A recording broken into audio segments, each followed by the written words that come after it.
आता पाहणार आहोत मोठ्या बातम्या।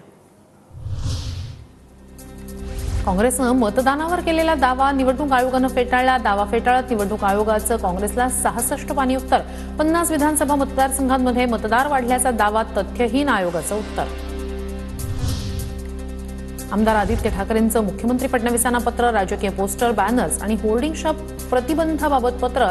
बीएमसीनं निवडक पोस्टर हटवले। सत्ताधारी पक्षाचे तसेच बेकायदा बॅनर न लावण्याचा निर्णय घ्यावा, आदित्य ठाकरेंची पत्राद्वारे विनंती।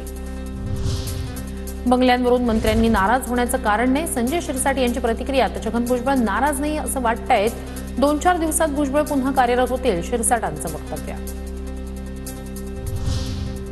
महसूल मंत्री चंद्रशेखर बावनकुळे यांना शासनानं रामटेक बंगला दिला। बावनकुळे रामटेक बंगल्याची अदलाबदल करणार असल्याची चर्चा। तर रामटेक बंगला घेण्याची पंकजा मुंडेंची तयारी, सूत्रांची माहिती। भाजप उपाध्यक्ष ज्येष्ठ कार्यकर्ते हेमंत परांजपे मारहाण प्रकरणी कल्याण बाजारपेठ पोलिसांकडून 2 आरोपींना अटक। संदीप महाले आणि सूरज भालेराव या दोघांना अटक। भाजप आमदार योगेश टिळेकर यांचे मामा सतीश वाघ यांच्या हत्या प्रकरणातील मुख्य आरोपीला कळंबमधून अटक। आरोपी अतिश जाधवला पुणे पोलीस गुन्हे शाखा आणि धाराशिव पोलिसांकडून अटक।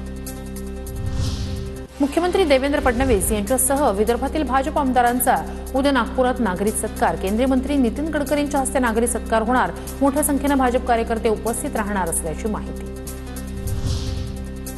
नवीन मंत्र्यांची कामाची पद्धत कौतुकास्पद। प्रशासनावर अंकुश ठेवण्यासाठी मंत्र्यांनी मैदानात जाणं गरजेचं।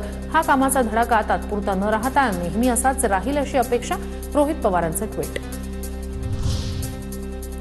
कुर्ल्यात बेस्ट बसचा अपघात तांत्रिक कारणामुळे ब्रेक निकामी झाल्याचा दावा करत चालक संजय मोरेचा जामिनासाठी अर्ज।